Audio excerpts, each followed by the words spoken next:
पूर्ण बहादुरको सारङ्गी, नेपाली समाजको यथार्थ बोल्ने चलचित्र। नमस्कार साथीहरू, स्वागत छ तपाईलाई हाम्रो च्यानलमा। आज हामी कुरा गर्दैछौँ नेपाली चलचित्र उद्योगमा निकै चर्चा कमाएको चलचित्र पूर्ण बहादुरको सारङ्गीको बारेमा। किन यो फिल्म यति धेरै चर्चामा आयो? किन दर्शकहरू हलमै रोए? र आखिर के छ यो फिल्मको वास्तविक कथा? आजको भिडियोमा हामी फिल्मको कथा, कलाकार, सन्देश, अभिनय, सङ्गीत र सफलताबारे विस्तृत जानकारी दिनेछौँ। पूर्ण बहादुरको सारङ्गी नेपाली समाजको यथार्थमा आधारित एक भावनात्मक सामाजिक चलचित्र हो। यो फिल्म विशेष गरी गरिबी, सङ्घर्ष, परिवारको माया र सपनाको कथामा आधारित छ। फिल्ममा एक साधारण सारङ्गी बजाउने बुवाको सङ्घर्षलाई निकै मार्मिक तरिकाले प्रस्तुत गरिएको छ। आफ्नो छोराको भविष्य उज्यालो बनाउन एक बुवाले कति दुःख गर्छ भन्ने कुरा यो चलचित्रले दर्शाउँछ। फिल्मले नेपाली समाजको वास्तविकता देखाउने प्रयास गरेको छ, जसले गर्दा दर्शकहरूले आफूलाई कथासँग जोडिएको महसुस गर्छन्। फिल्मको मुख्य पात्र हुन् पूर्ण बहादुर। उनी गाउँ-गाउँमा सारङ्गी बजाएर जीविका चलाउने एक गरिब व्यक्ति हुन्।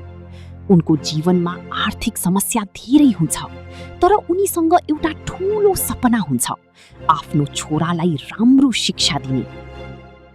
पूर्ण बहादुर दिन-रात दुःख गर्छन्। कहिले सडकमा सारङ्गी बजाउँछन्, कहिले मानिसहरूको अपमान सहन्छन्, तर आफ्नो परिवारको भविष्यका लागि कहिल्यै हार मान्दैनन्। फिल्ममा बुवा र छोरा बीचको सम्बन्ध निकै भावुक रूपमा देखाइएको छ। एक बुवाले आफ्ना सपना भन्दा पनि छोराको सपनालाई ठूलो मान्छन् भन्ने कुरा फिल्मले गहिराईमा प्रस्तुत गर्छ। कथामा सङ्घर्ष, आँसु, माया, पीडा र आशा सबै कुरा मिसिएको छ। त्यसैले धेरै दर्शकहरू फिल्म हेर्दा भावुक बनेका थिए। फिल्ममा कलाकारहरूको अभिनय निकै प्राकृतिक र जीवन्त देखिन्छ।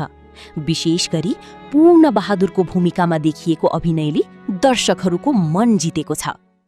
निर्देशकले गाउँघरको परिवेश, गरिब परिवारको अवस्था र नेपाली समाजको वास्तविकता निकै उत्कृष्ट ढङ्गले प्रस्तुत गरेका छन्। सिनेमाटोग्राफी, भावनात्मक दृश्य र सङ्गीतले फिल्मलाई अझ शक्तिशाली बनाएको छ। फिल्ममा प्रयोग गरिएको सारङ्गीको धुनले दर्शकहरूको मन छोएको छ। सङ्गीतले फिल्मको भावना अझ गहिरो बनाएको देखिन्छ। सामाजिक सञ्जालमा पनि फिल्मको निकै चर्चा भयो। धेरै दर्शकहरूले यो चलचित्रलाई नेपाली समाजको ऐना भनेर प्रतिक्रिया दिएका छन्। पूर्ण बहादुरको सारङ्गी केवल एउटा चलचित्र मात्र होइन, यो एउटा बुवाको सङ्घर्ष, सपना र त्यागको कथा हो। यदि तपाईले अहिलेसम्म यो फिल्म हेर्नु भएको छैन भने एकपटक अवश्य हेर्नुहोस्। यो फिल्मले तपाईलाई भावुक मात्र होइन, जीवनको वास्तविकता पनि महसुस गराउनेछ। भिडियो मन परे लाइक, शेयर र सब्स्क्राइब गर्न नभुल्नुहोस्। म फेरि अर्को रोचक भिडियो सहित भेट्नेछु। धन्यवाद।